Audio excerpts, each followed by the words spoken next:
Oh, what's up, guys? So, welcome to our new podcast, Evolution. Okay, we are going to be like elevating your mind and really taking on the challenge of life and helping you and supporting you navigate through it the best way we can. Okay, I'm not the clinician, that's the clinician, not me. I'm just here for support. Okay, but of course, I'm your girl, Lene Monet. I'm a social media personality, so you can follow me on all social media platforms. That's LYNEE_MONAE.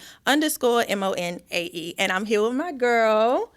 I'm Christine Gregory. I'm a licensed clinical professional counselor, also co-founder of Mettle Behavioral Health, and I'm so excited to be here with Lene Monet today. Yes. It's been great getting to know her over these last few months, and we're happy to have her here at the Metalworks facility. Absolutely. So, should we just jump right in? Let's get into it. Let's do it. Get into it. So I think we want to first just discuss what our journey has been like to get us to where we are today. Our podcast again is called Elevation, and we're gonna, like she said, just support you guys with helping you elevate. So, Lene, that said, what's your journey been like to get to where you are today? Well, first of all, Christine, I said the name of the podcast wrong. So yeah, so let's just one real quick, because it's the first day. It's the first day. Like you can't find me on the first day. So what was it again? Elevation. Elevation. I made the name up. Look at me. Okay, in strides. So Love it. elevation is what it's called now. Question again. So how did you get to this point to be sitting here with me today? I've followed you on social media. I've seen all of your amazing work. You are hilarious. Thank And it comes to you. you naturally. So just tell us how you got to this point. Oh my God, it was such a journey, you guys. So, prior to this, I used to work at one of the biggest nonprofits in DC called Some. So, others might eat. Some people may know about it or not. And I was actually a program manager there. And so, I had a staff, and we would work with veterans, helping them maintain stable housing. So, we would help them through case management with like financial literacy, money management, helping the kids through school, just multiple, just a lot of different services. It was more of a wraparound services as well as therapy. And so during that time, because prior to that, I also was at another nonprofit.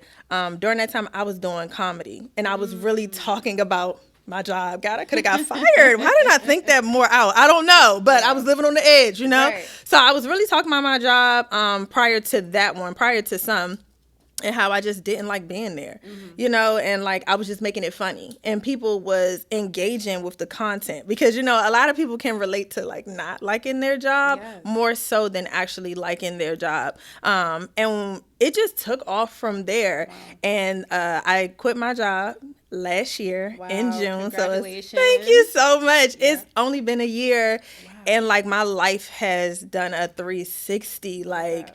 it just took off from there. I was like, okay, I need to make a leap. Prior to leaving my job, I fasted for like 4 days, talked to God about it. And when I was in the house, I was like, I'm just going to ask God during this fast, what should I do about my job? Yeah. And it was just so clear. He was like, leave. And I was Wow. like, I just bawled crying Yeah. because I loved working for Some, Right. and I wasn't expecting for him to say it so clear, Wow. so I took my time. I was like, okay, yeah, maybe he's having a bad closed day. your ear. Yeah, Yeah, maybe he's yeah. having a bad day or something. Let me ask him a little bit later. Yeah. So I went to work and was just kind of going to continue to work the job, right?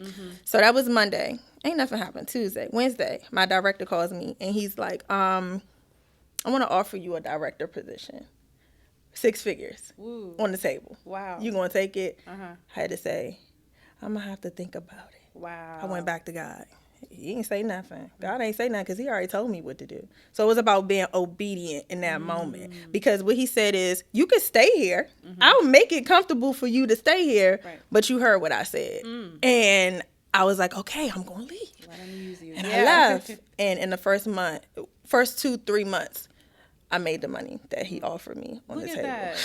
So making space for like what your dreams are, what your passion is, you made space for it and it's taken off within a Absolutely. year. Absolutely. That's amazing. Yes, I love Elevation. it. What about for you? Right, exactly. Yeah. What about for you? For me, so I originally I'm from Baton Rouge, Louisiana. Oh, nice. Yes, my mom moved up here to the DC area when I was about 4 years old. but there was a lot of kind of back and forth between Louisiana and DC. So a lot of instability in my childhood. And so while my mom was trying to like figure things out for us, I'm growing up, right? And I really didn't have an outlet. I didn't have anyone to talk to about just normal things, Yeah. because she was busy, preoccupied, and she did a great job providing for us. That said, as I went through undergraduate and learned a little bit about psychology, I got my undergraduate degree in rehabilitation counseling from the Southern University. Go Yes. Jags. And there's a psychology course that I took, did very well in, and it piqued my interest in Adlerian therapy. So I came back up here to Maryland, did some research, and I found out that Bowie State has a mental health counseling program that focuses on Adlerian theory. Did you go to Bowie State? I did. Girl, I went to Bowie State. You did? Come on, Bulldogs. Yes. You see that? I knew. Yeah, and I already knew. wow. Yes, that's what's up. I'm so grateful for Bowie. I and love my Bowie. education and the professors there. It was like a family environment. That said, I wanted to be that person for children that I didn't have. The person they could come talk to, the person they can rely on, the person they could process things with, tell things to that they can't tell their parents that they weren't comfortable. That said, I was able to facilitate a lot of family counseling because if kids were coming to me with like some serious issues, I always found a way to kind of bridge the gap between the communication between them and their parents. Nice. So I decided to I founded United Counseling and Support Services as an independent practitioner while still working a full-time job. And so I have like 2 jobs and a private practice. Woo. 9 months later, I met my husband, Clay Gregory, who also has been in the social service industry his whole life. Nice. He's a 4th generation. He's not a minister, but he has a ministry. So his dad, grandfather, great-grandfather were all ministers. So we combined our passions and ideas, and we birthed Metalworks. That's cool. Yes. And Yeah. this is our 8th year in business, and we employ about 65 people now. Ooh. That's a business. It is. Yeah. Isn't it? Yeah. So yes. And that's how I got to be here today. That's cool. What is it like managing so many people? You gotta smile through it. I saw that smile. You gotta smile through it. Yeah. Each day is different than the next. I'm grateful that we have an amazing staff of people. We cannot reach the people that we reach alone. And we realize that we need help, but we need people who are like-minded, people who care about people, and really want to make a difference and can put their own needs before the needs, put the client's needs before their own needs. I was about to say that. Yeah. That's definitely not what we want y'all to do. Please don't do that. Right. Please. Don't do that. Right. We want an unselfish person. You're right. So it's different. It has developed me in so many ways. I'm an extremely I'm like a reserved, person usually. Yeah. But this has forced me to really like break out of the shell. I love it. Say what I need to say when I need to say it, and always with grace and kindness. At Bowie, I had the privilege of being a graduate assistant to Dr. QB Bragg. Shout out to Dr. Bragg. He taught me, Dr. Bragg works 15 hours a day, but always pleasant, always kind, always gracious. So I really learned a lot of leadership skills from him. Like, look, how do you do how? that? Please enlighten me. I think for me, and I know I could speak for a lot of the leaders around here, we keep the goal in mind. Yes. Like, why are we doing what Absolutely. we do? 'Cause it's hard work. I'm telling you. And it can be, sometimes you can start to have like compassion fatigue. Yeah. You know what I mean? I feel bad for everybody. Girl, I can't feel bad for everybody. Okay. Some people go out to get left behind. It's like, no, JK, just playing. But you know, like self-care is so important. You know what I mean? To recharge whatever that looks like for you. I think I just figured out I'm an ambivert. Ambivert. So that's like an introvert and an extrovert. Okay. Where somebody who gets energy from being around people, but somebody who also gets energy from being alone. And so you need both. Like you can't spend all day with people all the time, but you also can't go without them. Right. So I realized like recharging is a real thing. Yes. And I need to figure out like which recharge am I into, whether it's like I need people right now or do I need to kind of be alone and do some self-recharging. So yeah. I love that. Absolutely. And I agree with you that balance is super important. And as you're starting out, of course, you know it's not always easy to find balance because you're pushing and grinding and you have your goals in mind and you have to also pay your bills while you're Yes. dreaming, right? Yes. So it's not easy to do, but I think it definitely can be done. Absolutely. Yeah. Yeah. Absolutely. Yeah. So, can you tell me a little bit about the grace? Speaking of balance, the grace that you've given yourself throughout your journey to being this multimedia personality. Oh my goodness. So much grace. I think it took me a long time though. Like, not because when you coming from somebody that's a supervisor or someone who's supposed to always have all of the answers, and you have like a staff under you, and like, some of that fall on them when they drop Yeah. the ball. Like with me, it's just on me. I can't Right. blame nobody when I drop the Yeah. ball, Right. because I'm running the show. So it's like just kind of maneuvering through the fact that I don't have all the answers. Yeah. That I'm not going to know everything. And to me, it's better to make the mistakes at this level than to get where I'm trying to go. And now I'm making huge mistakes. Like Right. these mistakes are costly because I was bullheaded, or because I didn't want to connect with people who could have taught me something, or I didn't take the information and really take advantage of how far I could have taken it. Yeah. I think that through this time, I had to show myself a level of grace and really like be like, okay, how can we become educated? How can we become educated, and how can I surround myself with like-minded people? Yes. That was the biggest thing for me, is honestly changing my circle. Are you taking advantage of your circle? And if not, why not? Is it because those people are not like-minded and they really can't contribute to your success? Right. And so my circle changed drastically when I left my job. Really? Yeah, because the only thing I really had in common with my friends was that we worked a 9 to 5. And once I quit the 9 to 5, I almost became not relatable anymore. It almost made me look like a dream chaser. Yeah. And they was like, I don't understand that. It kind of became like, you're crazy. I ain't getting no younger. That's a little sad. That part was sad. But it was like, Yeah. you're not getting no younger. Why you want to do this right now? And it was like, well, for one, this is completely out of my control. I'm completely in alignment with what God has for me. Yes. And so I'm going to move according to his will. And if that's what he says I should do, because I have something that I need to give, or something that people need, or there's a gap in the industry and I'm feeling it, then of course I'm going to move accordingly. But when you're surrounded by people who would tell you that you're crazy, you should not be doing this, it'll never take off, or stuff like that, then you realize like, well, this is not the group of people that I need to be around. Right. I got to find my people. Exactly. And so I went on a hunt to find my people. And it's so crazy because like I did. And now I'm here with you. Thank you. You know what I mean? Right. Like, and so I'm Yeah. now somebody Amazing. who too had a dream and started doing. Come on, Martin Luther King. Yeah. I'm surprised. Come on, I have a dream. But I'm here with you, somebody whose business is booming because of just one. You wanted to do something else. You saw a need and went after it, and now you have 65 employees and you're a CEO. Yes. These are the type of people that I want to be in the room with. The people who believe that it actually can happen. Right. Absolutely. And I love that you said you're not getting any younger, but that means it's the perfect time to do it, right? 'Cause Yes. time is going Of to the keep moving, essence. whether we do or we don't Yeah. do. The next day, by God's grace, is coming. Yes. So kudos to you again. Thank you so much for doing that. What about you? Like, how have you had to give yourself grace with running this business? Ooh. And I will start by saying I am, I have to be honest, a little bit of perfectionism in me. Me and too. so Yes. to relinquish some of the control, right, of So hard. just everyday things and realizing I cannot do it all. I literally cannot.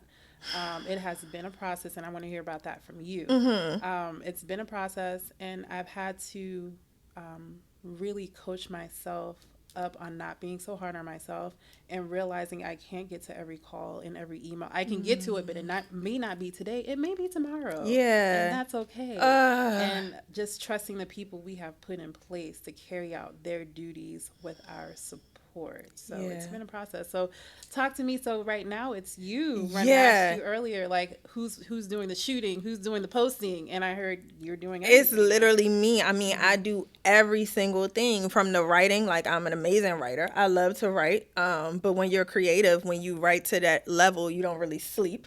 Yeah. Like, am I manic? It's like, no, I'm playing. I'm not No. manic.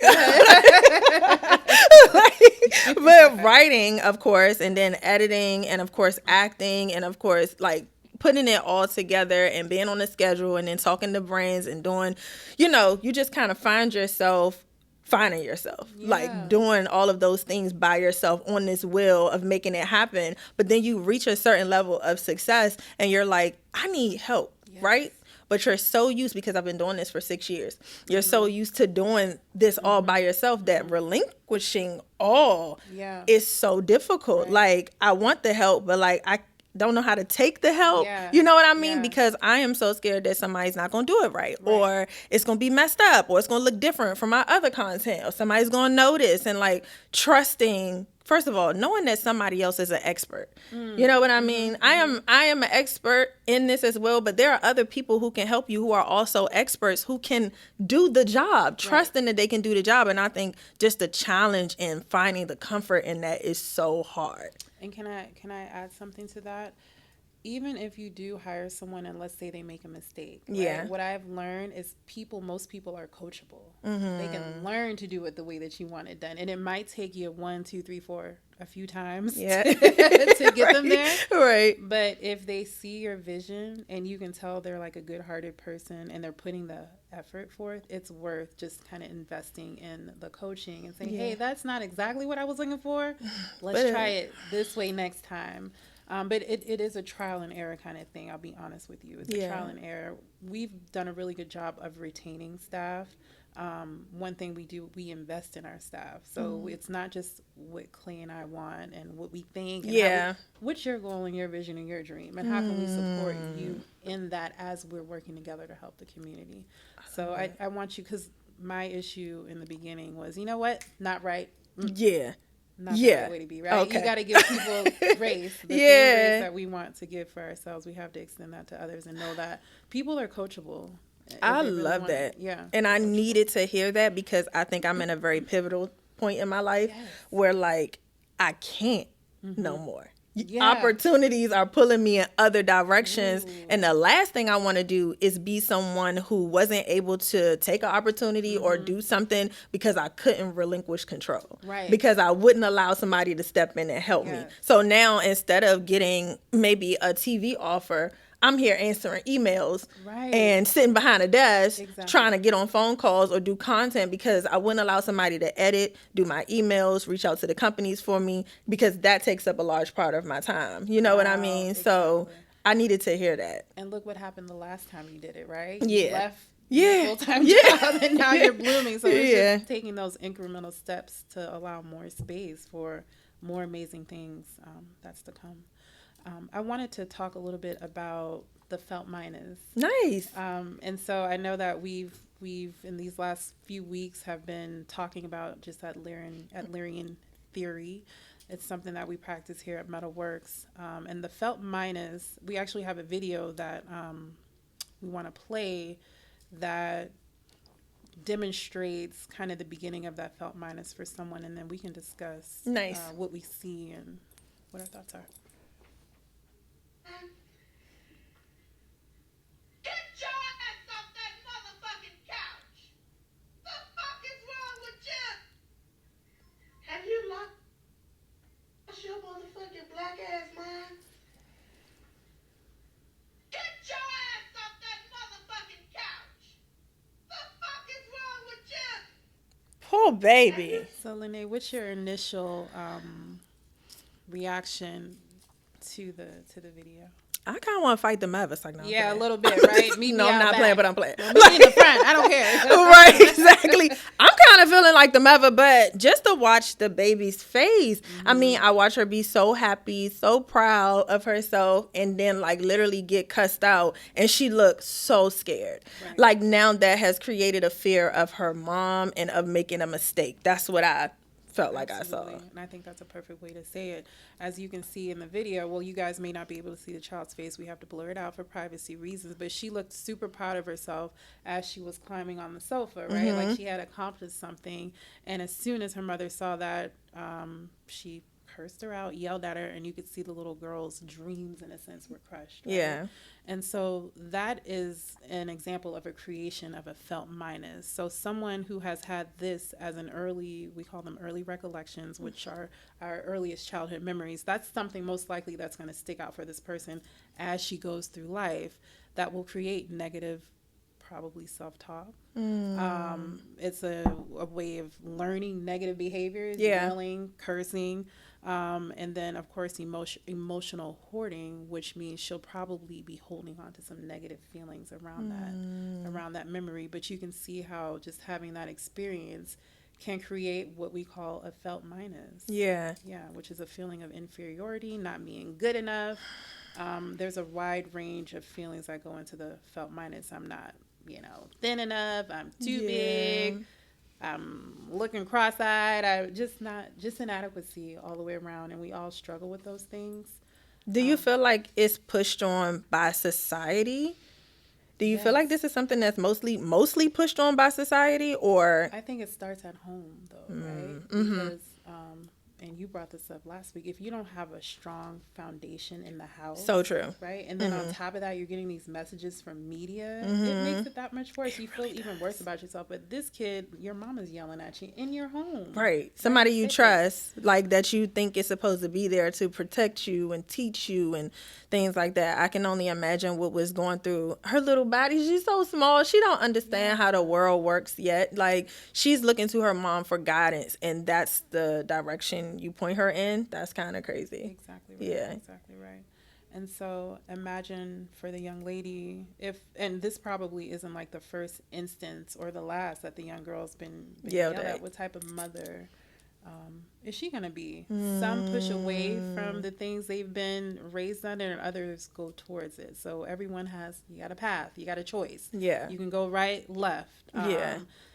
Yeah. That's so true. And this reminds me of like when I was in like the first grade and I had a teacher, Miss Johnson. Yeah, Miss Johnson. I'm putting your government out there. So yeah, Miss Johnson. So, and she told me, I think I was having a hard time reading in the first grade. And she told me that I couldn't read and that I was dumb.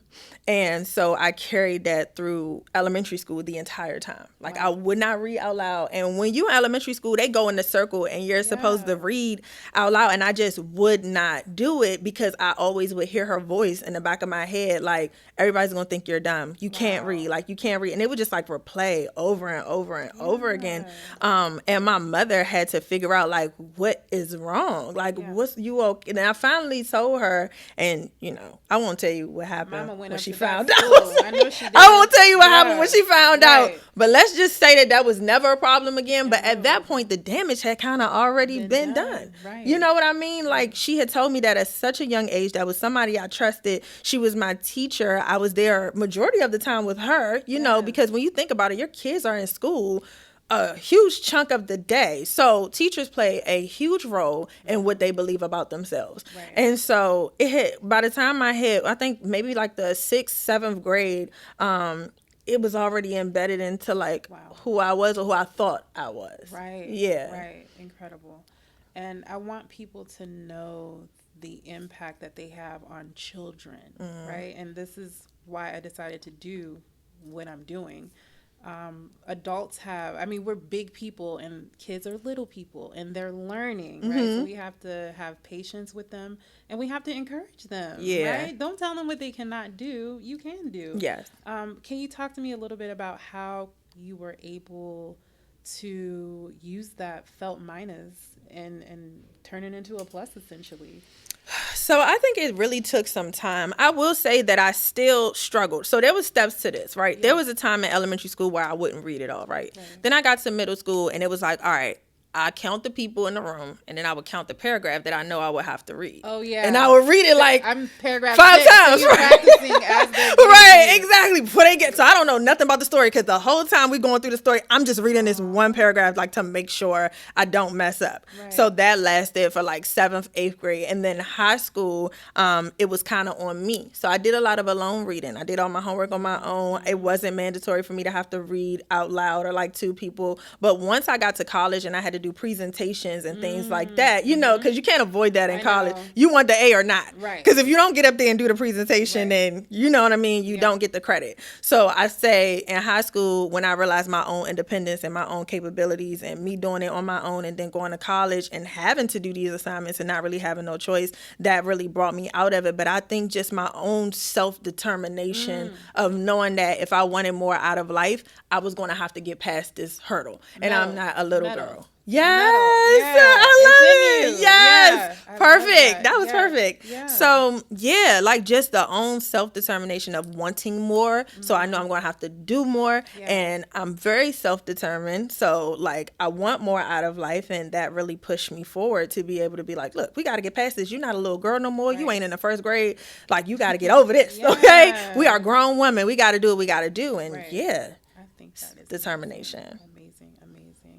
And I think that's a perfect example of how the felt minus can push us and drive us towards our goals, right? And we can push back on those felt minuses and turn it into, like I said, a plus. Yeah, I think that's amazing. Thank you for sharing that. No problem. Being vulnerable there. What's it like? Our next topic, it says CEO versus reality star, and we love reality. We all live in reality, right? But I think sometimes people get the perception of being a CEO, a business owner, it's this glamorous, amazing thing. And it was pretty cool, right? But what goes into it? Tell us about it. What's the reality?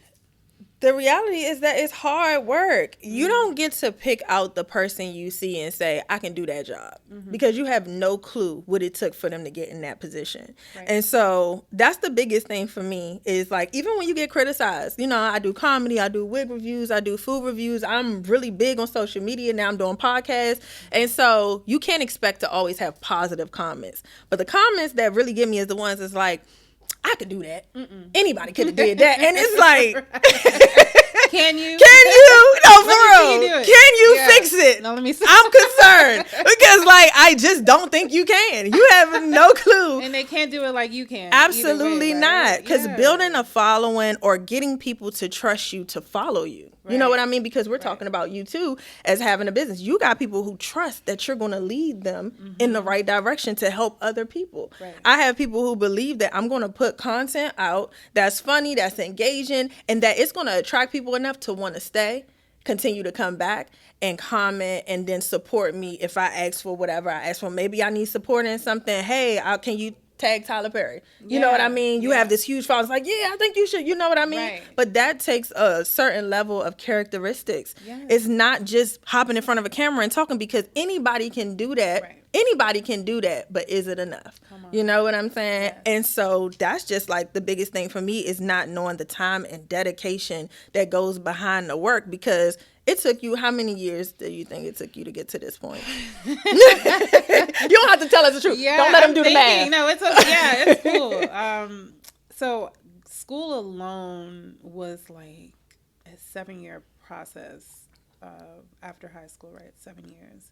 And then in the state of Maryland, you have to work as, it's called the licensed graduate professional counselor before you can become a fully licensed counselor. That took 2 years.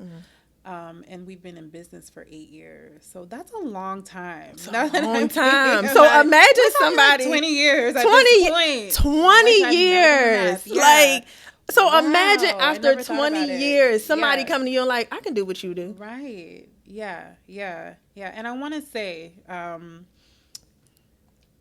yes, but it takes work, right? It takes work. So don't think that we just wake up and, So for me, what I've learned in my role is to do this, to be the CEO, that's what it is on paper. I put myself last after, the staff is taken care of. When we started the business, there are many things that we had to do financially to sacrifice to get here, right? So not knowing how we're gonna do our own stuff, Ooh. but that payroll is paid, right? The Wow. taxes are paid, the Wow. space is paid. But how about Yeah. the home? That's last. And so it's a huge sacrifice, I was about to especially say, what I hear is sacrifice. sacrifice. People don't want to sacrifice anything. And Mm-hmm. you have to sacrifice. If you want to get where you consider yourself wanting to go, it's like there's a lot of things that you want to do, you won't be able to do. So if you somebody who go out partying and drinking every day or even every other day, every weekend, well, when you going to create the business plan? Right. When you going to get to those conventions? When you going to start networking? When you going to get in the room? Exactly. If you out drinking and partying every day, Right. you're not ready. Right. That's what I'm saying. Yes. You got to mentally get yourself prepared to elevate to the next level. Come on, elevation. Because I know it today. I know it today. Yes. And so that felt minus, right? I think once people start to tap into what that felt minus is and how it shows up in their lives, because a lot of times people are doing those type of things to distract. They're running from something, right? So I think once people are able to identify the learned behavior, again, emotional hoarding, and the negative self-talk, the bad things that we tell ourselves, they can get to the next level. But we got to identify those things within ourselves. I agree. What would be like some ways you could start like identifying them? Ooh, that's a good one. That's a good one. I think with anything, it's starting off small. So very cliche. Michael Jackson says, "Look at the man in the mirror." So it's going to take a little bit of self-reflection, a little bit of searching, setting goals. Like first, what do you want to do? Yeah. Where do you want to be? Do you want your today to look? Is it good today? You want it to be different tomorrow? What are your goals? And it doesn't have to be huge, lofty goals. I want to be a CEO or I want to be an amazing content creator. Maybe you just want to be able to talk to 3 people in a day, socialize a little bit more. Maybe like you that. want to be able to walk around the block or call someone you haven't talked to in a while. I have another question. How do you, okay, so if you've been in an environment that is negative, let's use baby girl. That's what I call her. Let's use baby girl as an example, where she is in this environment that is negative. However, she will grow up in this environment because obviously that's just who her mom is. Right. How do you start to identify those people in your life who are negative, who are actually not helping you get past your felt minus, but actually increasing it? Yes. I think you have to see how you feel after your interactions with them, right? Do you feel built up after talking to mama and daddy, cousin, uncle, or your best friend? Or are you feeling beat down? You want more of that? Yeah. You know, I think it depends on how people make you feel after you interact with them. That's what I do, right? Nice.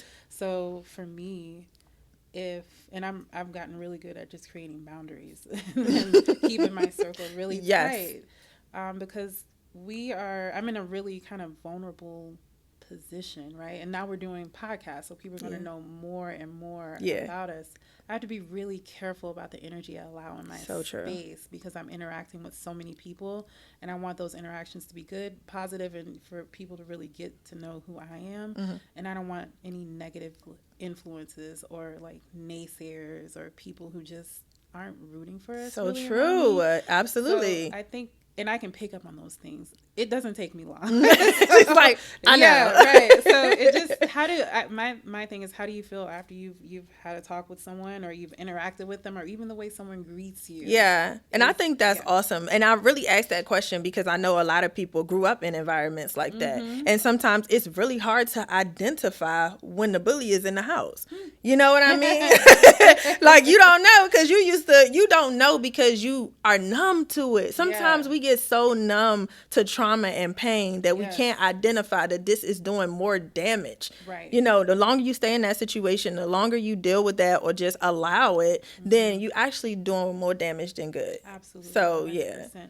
And you mentioned it earlier, to surround yourself with people who are doing what you want to do, or who are like-minded.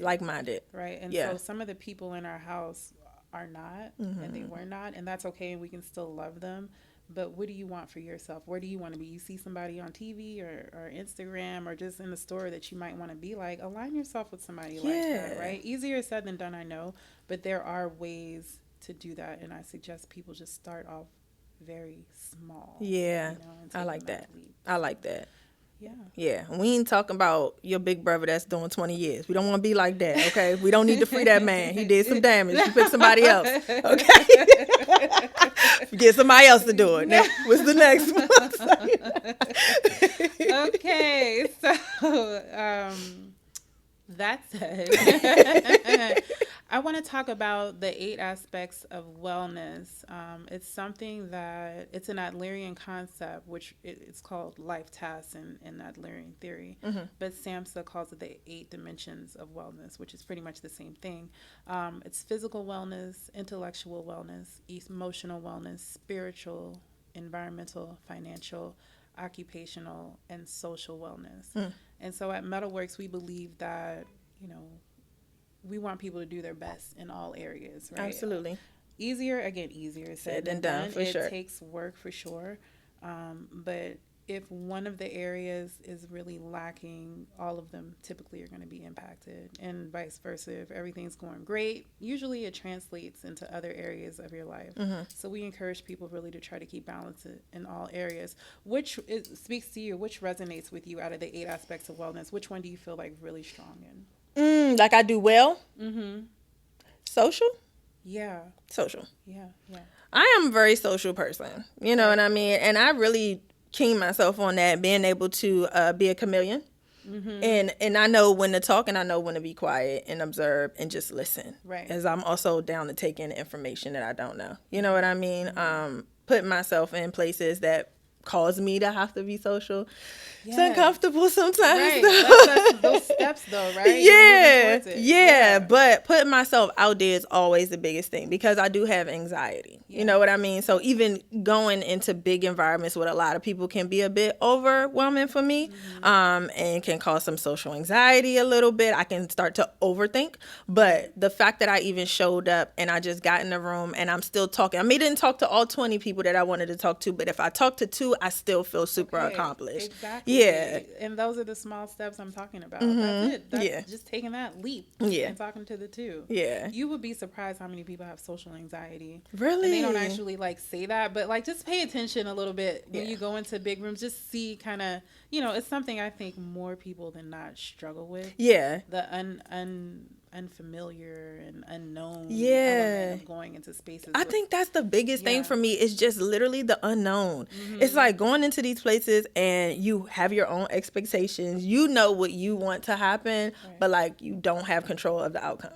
Yes. You know, I think that's the hardest thing, is like I am not in control of whether people want to engage with me, whether I get the opportunity, whether I make the right impression. Like I just have to relinquish, once again, control. That's it, right? And just be okay with the outcome regardless of what it is, and just know that even though it didn't go the way I wanted to, it still was a great opportunity to be a part of. And you got the experience. Yeah. Right? Another thing I've learned is what's yours is going to be yours, no matter what. It's already lined up. So I wonder which ones resonate with you.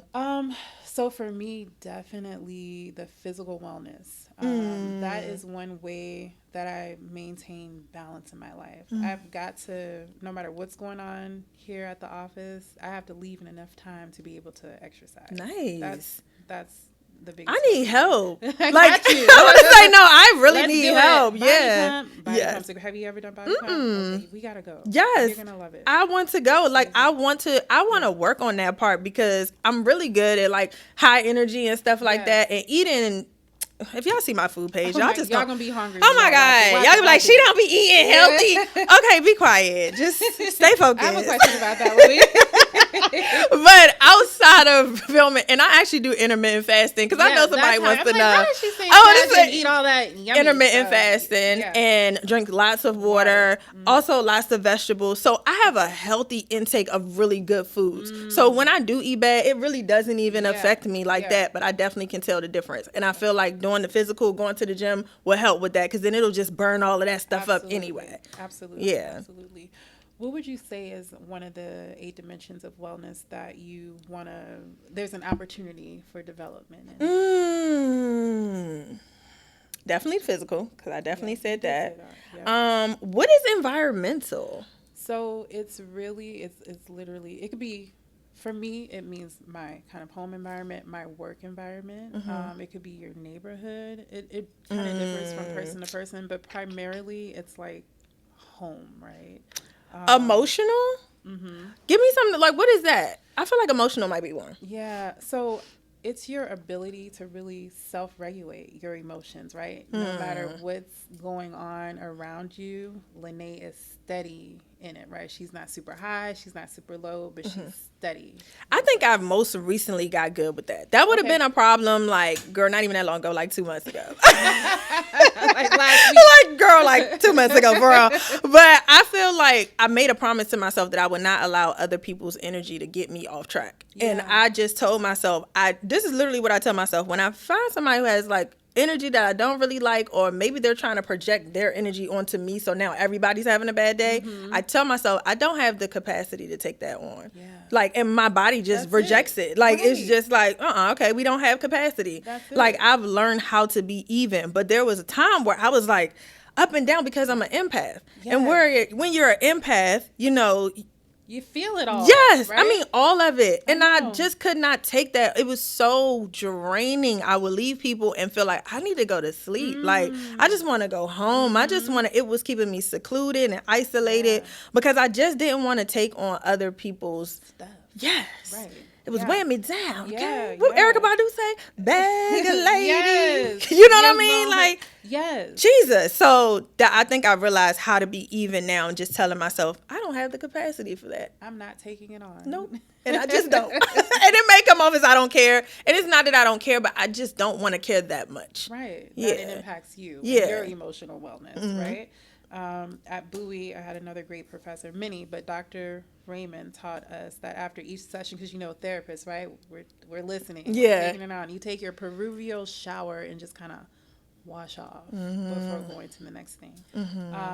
But for me, I think kind of the same, the emotional wellness. If there were one that I would continue to tweak, it would for sure be that one.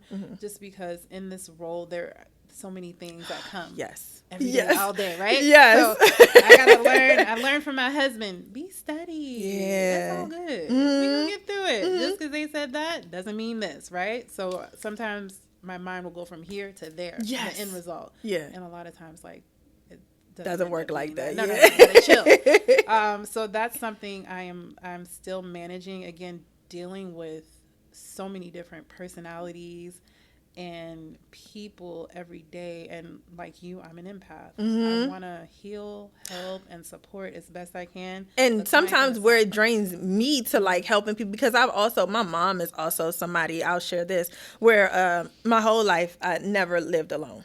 Right? Okay. Because she's taken the family. People would come up from North Carolina. wow. I've always had family members In the living with house. me. Even like I would attract friends who didn't have good households. Wow. Like horrible moms, or like just wasn't safe there, and she would let my friends move in with me and make sure they go to school and take care. Can I ask you a question? Yes. Like, were you guys still able to be friends, or were you like, girl, get out of my bathroom, get out of my room, we're cool, but Well, how being was it? something like the only child, I always Yeah. wanted Okay, you wanted the siblings. company. Yeah, Got like it. Okay. I enjoyed the company because Yeah. I was always playing by myself. Right. I always was doing things by myself, and usually these would end up being like my best friends. Wow, So that's she would awesome. take in my best friends, and it was like, this is ideal. Like, I Yeah, would love for that's my best friend to good. live with me. Okay. So she did that That's majority of my life up until I was in the 9th grade, you Right. know, and that was just family, cousins, uncles, friends, and then even moved a boyfriend in. Child, why did she do that? Now that ended the relationship. That's what I'm saying. That's when it was over. Okay, you can't live with boyfriend me. where Yeah, you draw the line. yeah, that's where we did not get along in that house together. She should have never did that, much. and I would advise anybody not to allow that. So that was it. But once again, just learning from her, like just watching her take on everybody else's problems. So I, in return, did the same thing, taking on because I've watched it work. I watch her do this, and people get on their feet and they do amazing. Yeah. Like they excel. They just needed that one person to say, "You don't got to worry about housing. You can stay with me, Wow, so you what a can save blessing. your money." Yeah. Shout out to mom. Shout out That's to mom. amazing. Mom, Yeah. shout out to you. Come on, Linda. Yes, Yeah, that's so incredible. yeah, that's how I feel like I became an empath, because I watched my mother do it, and it's an amazing thing, but it's also like heavy. Yeah. It's heavy. It is, right? Kind of like that double-edged sword. Right? Yeah, it can be heavy. And just going back to just having balance with everything, because we can help, and the best we can. Yeah. You also have to take care of yourself in that, and when things just become too much, just tap into that boundary. Yes. Yes. And that takes practice. Even for me, daily, I have to remind myself tomorrow. I feel like for our next one, we should talk about the best way to create boundaries, because that. I know a lot of people say create boundaries, but I think some of y'all be going a little too hard. Like, you don't gotta go that hard with the boundaries. Don't elbow the You know what I'm right? saying? Like, back up off me, boundaries. Like, you gotta calm down. Okay? Too much with the boundaries. Exactly. I think some of funny. y'all be going too hard, and I think Is that a generational thing? Because, like, I was listening to someone talk to someone or something, or they were coaching one of their boyfriends, like a 10-year age difference, where one of the people's 35, the other one's 25. And they were listening to conversation, and the boyfriend was putting boundaries around what he's going to do and not do at work. And the older person's like, well, how are you going to, like, grow? And Yeah. like, no. No growth for me. Boundaries. No growth for me. Please don't I'm not grow. doing it. Right. That's a good point. Yeah. Right? So I think we should talk about how to create healthy boundaries.